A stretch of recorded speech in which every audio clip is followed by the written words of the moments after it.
আকাশবাণী আগরতলা। স্থানীয় সংবাদ পড়ছে চন্দন লেখাপাল। এখনকার বিশেষ বিশেষ খবর হলো, মুখ্যমন্ত্রী অধ্যাপক ডক্টর মানিক সাহা সাইবার অপরাধের শিকার হলে সঙ্গে সঙ্গে পুলিশি সহায়তা নেবার জন্য জনগণের প্রতি আহ্বান জানিয়েছেন। সমবায়মন্ত্রী শুক্লাচরণ নোয়াতিয়া বলেছেন, রাজ্যের গ্রামীণ অর্থনীতিকে শক্তিশালী করার লক্ষ্যে সমবায় ব্যাংক বলিষ্ঠ ভূমিকা নিয়ে কাজ করছে। প্রধানমন্ত্রী নরেন্দ্র মোদী আজ বলেছেন, ভারতকে উন্নয়ন এবং ঐতিহ্য উভয়কেই আলিঙ্গন করে এগিয়ে যেতে হবে। প্রধানমন্ত্রী নরেন্দ্র মোদী আগামীকাল আকাশবাণীর মন কি বাত অনুষ্ঠানে দেশ বিদেশের জনগণের সঙ্গে মত বিনিময় করবেন। এবারে আসছি বিস্তারিত সংবাদে। মুখ্যমন্ত্রী অধ্যাপক ডক্টর মানিক সাহা সাইবার অপরাধের শিকার হলে সঙ্গে সঙ্গে পুলিশি সহায়তা নেবার জন্য জনগণের প্রতি আহ্বান জানিয়েছেন। আজ অরুন্ধতী নগরের ড্রপ গেটে সাইবার ক্রাইম পুলিশ থানার উদ্বোধনী অনুষ্ঠানে তিনি এই কথা বলেন। তিনি বলেন, রাজ্যের বহু মানুষ সাইবার অপরাধের শিকার হয়ে সর্বশান্ত হয়েছেন। তাই আরক্ষা দপ্তরকে এই সমস্ত অপরাধীদের বিরুদ্ধে সচেতন হতে হবে এবং শক্তভাবে মোকাবেলা করতে হবে। এক্ষেত্রে তিনি টোল ফ্রি নম্বর 112 কিংবা 1930-তে সাইবার অপরাধের অভিযোগ জানানোর জন্য গুরুত্ব আরোপ করেন। বিজ্ঞানের অগ্রগতির সাথে সাথে এখন যে ডিজিটাল যুগে যেভাবে ক্রাইম শুরু হয়েছে এবং যে বিষয়ের উপর কম্পিউটার বা মোবাইল হোক বা কম্পিউটার বেসড অত্যাধুনিক যেসব আমাদের এখন মেকানিজম আছে, সেখান থেকে কেউ যদি কোনো জায়গায় ক্রাইম করে সেটাকে বন্ধ করার যে ব্যবস্থা, সেটা হচ্ছে ডিজিটাল অ্যারেস্ট। অনুষ্ঠানে রাজ্য পুলিশের মহানির্দেশক অনুরাগ বলেন, 2023 সালের তুলনায় 2024 সালে অপরাধের হার 20% হ্রাস পেয়েছে। সাইবার নিরাপত্তা ব্যবস্থার মাধ্যমে এখন পর্যন্ত রাজ্যের প্রায় 5,46 লক্ষ টাকা পুনরুদ্ধার করা সম্ভব হয়েছে। অনুষ্ঠানে উপস্থিত ছিলেন স্বরাষ্ট্র দপ্তরের সচিব অভিষেক সিং, এডিজিপি এম রাজা মুরুগান ও জিএস রাও। সমবায়মন্ত্রী শুক্লাচরণ নোয়াতিয়া বলেছেন, রাজ্যের গ্রামীণ অর্থনীতিকে শক্তিশালী করার লক্ষ্যে সমবায় ব্যাংক বলিষ্ঠ ভূমিকা নিয়ে কাজ করছে। আজ আগরতলায় ত্রিপুরা রাজ্য সমবায় ব্যাংকের 42তম বার্ষিক সাধারণ সভায় তিনি কথা বলেন। তিনি বলেন, সমবায় ব্যাংকে আর্থিক লেনদেন যেমন বাড়ছে, তেমনি নিট মুনাফা অনেক বৃদ্ধি পেয়েছে। এই ব্যাংকে পরিষেবা বাড়ানোর লক্ষ্যে সম্প্রতি বিভিন্ন পদে 154 জনকে নিয়োগ করা হয়েছে। গ্রামীণ এলাকায় যদি অর্থনৈতিক সেটা যদি শক্তিশালী হয়, অবশ্যই দেশের অর্থনৈতিক সেটা শক্তিশালী হবে। তার ক্ষেত্রে আমাদের স্টেট কোঅপারেটিভ ব্যাংক রাজ্যের প্রত্যেকটা মুহূর্তে, প্রত্যেকটা প্রান্তে এবং প্রত্যেকটা সমবায় সমিতির যারা বিভিন্ন গ্রুপের মাধ্যমে যারা কাজ করে থাকেন, সোসাইটির মাধ্যমে, যে মিউজিশিয়ান লোকাল ফর বুকাল, আত্মনির্ভর এবং স্বনির্ভর, সেই ক্ষেত্রে স্টেট কোঅপারেটিভ ব্যাংক অবশ্যই তাদের পাশে রয়েছে। এদিকে আজ সন্ধ্যায় আগরতলায় এক সাংবাদিক সম্মেলনে সমবায় ব্যাংকের চেয়ারম্যান নাগাথিরাজ দত্ত জানান, 2024-2025 অর্থ বছরে ব্যাংকের মোট মুনাফা 118 কোটি 62 লক্ষ টাকা। এর মধ্যে নিট মুনাফা 36 কোটি 56 লক্ষ টাকা, যা গত অর্থ বছরের তুলনায় 8 কোটি 61 লক্ষ টাকা বেশি। ব্যাংকের মোট ব্যবসা 6,661 কোটি 81 লক্ষ টাকা, যা গত বছরের তুলনায় 511 কোটি 74 লক্ষ টাকা বৃদ্ধি পেয়েছে। তিনি বলেন, বর্তমানে সমবায় ব্যাংকের ক্রেডিট ডিপোজিট রেশিও 69.41%। তিনি বলেন, এই ব্যাংক কেন্দ্রীয় রাজ্য সরকারের বিভিন্ন প্রকল্পে অংশগ্রহণ করে সাফল্যের সঙ্গে ক্ষুদ্র, প্রান্তিক চাষী ও বেকার যুবক যুবতীদের আত্মনির্ভর করার লক্ষ্যে কাজ করে যাচ্ছে। সাংবাদিক সম্মেলনে উপস্থিত ছিলেন ম্যানেজিং ডিরেক্টর ভজন চন্দ্র রায়, জেনারেল ম্যানেজার অপর্ণা দেববর্মা, বিশ্বজিৎ কুমার দত্ত প্রমুখ। মুখ্যমন্ত্রী অধ্যাপক ডক্টর মানিক সাহা আজ আগরতলায় এক অনুষ্ঠানে মাধ্যমিক এবং উচ্চ মাধ্যমিক পরীক্ষায় এবছর উত্তীর্ণ, মেধাবী এবং আর্থিকভাবে দুর্বল ও বিশেষভাবে সক্ষম শিক্ষার্থী হিসেবে নির্বাচিত রাজ্যের 35 জন ছাত্রছাত্রীকে Bhupendrachandra Dutta Bhowmik merit cum means পুরস্কার প্রদান করেন। দৈনিক সংবাদ পত্রিকার প্রতিষ্ঠাতা প্রয়াত ভূপেন্দ্রচন্দ্র দত্ত ভৌমিকের স্মরণে আয়োজিত এই অনুষ্ঠানে পুরস্কার দেওয়া হয়। সমাজের একেবারে প্রান্তিক মেধাবী ছাত্রছাত্রীদের অন্বেষণ করে বের করে এনে পুরস্কৃত করা এক বিরাট কাজ বলে মুখ্যমন্ত্রী অভিমত ব্যক্ত করেন। বক্তব্য রাখেন রামকৃষ্ণ মিশনের বিবেকনগর মঠের সম্পাদক শুভকরানন্দ মহারাজ, টেকনো ইন্ডিয়ার vice chancellor doctor Ratan Saha, MBB বিশ্ববিদ্যালয়ের ভাইস চ্যান্সেলর বিভাস দেব প্রমুখ।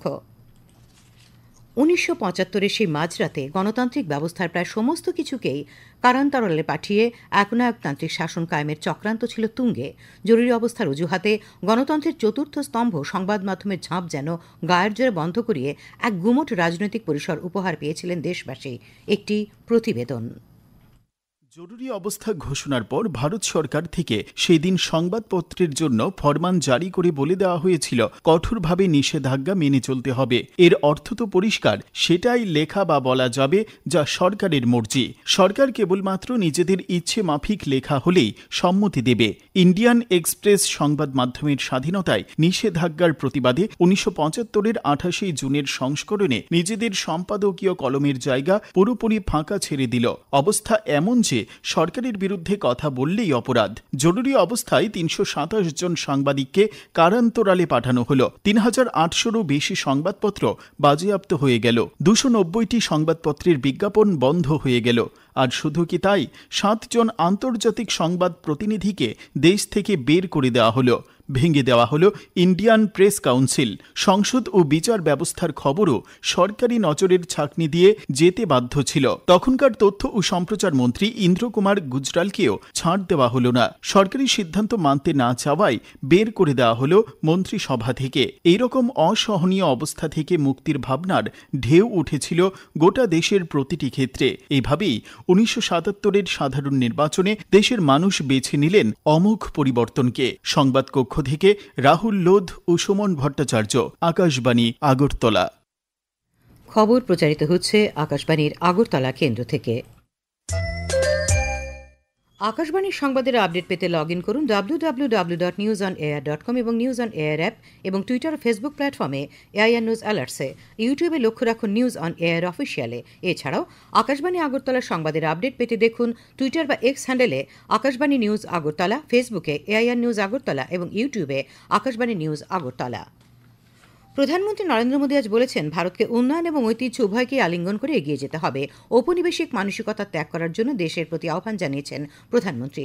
তিনি বলেন যে ভারত হাজার হাজার বছর ধরে তার শাশ্বত ধারণা, দর্শন এবং প্রজ্ঞার কারণে চিরন্তন। নতুন দিল্লিতে জৈন আধ্যাত্মিক নেতা এবং সমাজ সংস্কারক আচার্য বিদ্যানন্দজি মহারাজের শতবর্ষ উদযাপনের উদ্বোধন করে শ্রী মোদী বলেন, ভারত বিশ্বের সবচাইতে প্রাচীন জীবন্ত সভ্যতা এবং এই কালজয়ী দর্শনের উৎস দেশের ঋষি, সাধু এবং আচার্যদের মধ্যেই নিহিত। তিনি আরও বলেন, আচার্য বিদ্যানন্দমুনি এই প্রাচীন ভারত ঐতিহ্যের একজন আধুনিক আলোকবর্তিকা। তিনি আরও বলেন, আচার্য বিদ্যানন্দজি তার জীবনকে কেবল আধ্যাত্মিক সাধনার মধ্যেই সীমাবদ্ধ রাখেননি, বরং সমাজ ও সংস্কৃতির পুনর্গঠনের জন্য এটিকে একটি শক্তিশালী মাধ্যম করে তুলেছিলেন। প্রধানমন্ত্রী বলেন, সরকার দেশের সাংস্কৃতিক স্থান এবং তীর্থস্থানগুলির উন্নয়ন করছে। প্রধানমন্ত্রী বলেন, কেন্দ্র প্রাকৃত ভাষাকে ধ্রুপদী ভাষার মর্যাদা দিয়েছে এবং ভারতের প্রাচীন পাণ্ডুলিপিগুলিকে ডিজিটালাইজ করার জন্য কাজ করা হচ্ছে। अब हम हायर एजुकेशन में भी मातृभाषा को बढ़ावा देते हैं और इसलिए मैंने लाल किले से कहा है, हमें देश को गुलामी की मानसिकता से मुक्ति दिलानी है। हमें विकास और विरासत को एक साथ लेकर आगे बढ़ना है। इसी संकल्प को केंद्र में रखकर हम भारत के सांस्कृतिक स्थलों का, तीर्थ स्थानों का भी विकास कर रहे हैं। প্রধানমন্ত্রী নরেন্দ্র মোদী আগামীকাল সকাল 11টায় আকাশবাণীর মন কি বাত অনুষ্ঠানের 123তম পর্বে দেশ বিদেশের জনগণের সঙ্গে মত বিনিময় করবেন। অনুষ্ঠানটি আকাশবাণী ও দূরদর্শনের সমস্ত নেটওয়ার্ক, আকাশবাণীর সংবাদ ওয়েবসাইট www.newsonair.com এবং নিউজ অন এয়ার মোবাইল অ্যাপে শোনা যাবে। অনুষ্ঠানটি আকাশবাণী ডিডি নিউজ, প্রধানমন্ত্রীর দপ্তর তথা তথ্য সম্প্রচার মন্ত্রকের ইউটিউব চ্যানেলেও শুনতে পাওয়া যাবে। অনুষ্ঠানের অব্যবহিত পরে এর আঞ্চলিক ভাষার অনুবাদ শোনা যাবে। আঞ্চলিক ভাষার অনুষ্ঠানটি রাত 8টায় পুনঃপ্রচার করা হবে। 2014 থেকে 2025 এই 11টি বছর ভারতের বিকল্প শক্তি ক্ষেত্রের বিকাশে আরও একটি উল্লেখযোগ্য সংযোজন ছিল পরমাণু শক্তি সম্প্রসারণ। বিগত দশকে এই ক্ষেত্রে সর্বাধুনিক ব্যবস্থাপনার পাশাপাশি বিশেষ জোর দেওয়া হয়েছে পরিচ্ছন্ন শক্তি উৎপাদনে। এর সঙ্গে মনোযোগ ছিল দেশীয় প্রযুক্তি গ্রহণ এবং কাজের উৎকর্ষ বৃদ্ধিতেও। একটি প্রতিবেদন। সারা দেশের পরমাণু শক্তি ব্যবহার চিত্রে কাজের সামর্থ্য বাড়ানোর সঙ্গে ভবিষ্যতের সম্ভাবনাকেও পাখির চোখ করে পরিকল্পনা নেওয়া হয়েছে। এর ফলেই এই বিকল্পের ক্ষেত্রেও উল্লেখযোগ্য অগ্রগতি নিশ্চিত হয়েছে। পরমাণু বিদ্যুৎ সঞ্চারণের ক্ষেত্রে 2014-15 তুলনায় উন্নতি হয়েছে 60%। 2014-15 ছিল 35,592 মিলিয়ন ইউনিট। 2024-25 তা বেড়ে হয়েছে 56,681 মিলিয়ন ইউনিট।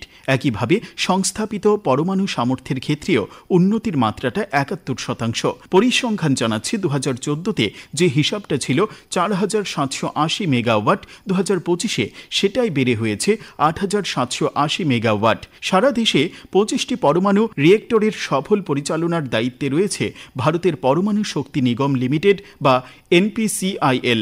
এরকমভাবে পরমাণু ক্ষেত্রে সাফল্যের খতিয়ান কিন্তু আগামী প্রজন্মের জন্য নিরাপদ ও শান্তিপূর্ণ ভবিষ্যতের আশ্বাস উজ্জ্বল করে তুলছে বর্তমান সরকারের 11 বছর। সংবাদ কক্ষ থেকে রাহুল লোধ, আকাশবাণী, আগরতলা। ভুটানে সদ্য সমাপ্ত দক্ষিণ এশিয়ান বডি বিল্ডিং ও ফিটনেস প্রতিযোগিতায় ব্রোঞ্জ পদকজয়ী রীতানাকে আজ এক অনুষ্ঠানের মধ্য দিয়ে সম্বর্ধনা দিল ত্রিপুরা বডি বিল্ডার্স ও ফিটনেস অ্যাসোসিয়েশন। আগরতলা প্রেস ক্লাবে এই সম্বর্ধনা জানানো হয়। আবহাওয়া, আগামী 24 ঘন্টায় রাজ্যের সব জেলায় বিক্ষিপ্তভাবে বজ্রবিদ্যুৎ সহ বৃষ্টি হতে পারে। আগামীকাল দিনের সর্বোচ্চ তাপমাত্রা 34 ডিগ্রি সেলসিয়াস এবং সর্বনিম্ন 27 ডিগ্রি সেলসিয়াসের কাছাকাছি থাকবে। শেষ করার আগে খবরের বিশেষ বিশেষ অংশগুলি আর একবার।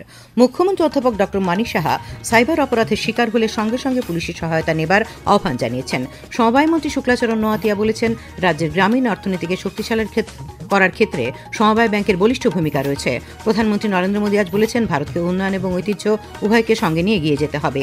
প্রধানমন্ত্রী আকাশবাণীর মন কি বাত অনুষ্ঠানে আগামীকাল দেশ বিদেশের জনগণের সঙ্গে মত বিনিময় করবেন। স্থানীয় সংবাদ আজকের মতো এখানেই শেষ হলো। পরবর্তী বাংলা সংবাদ শোনা যাবে আগামীকাল সকাল 7:35 মিনিটে।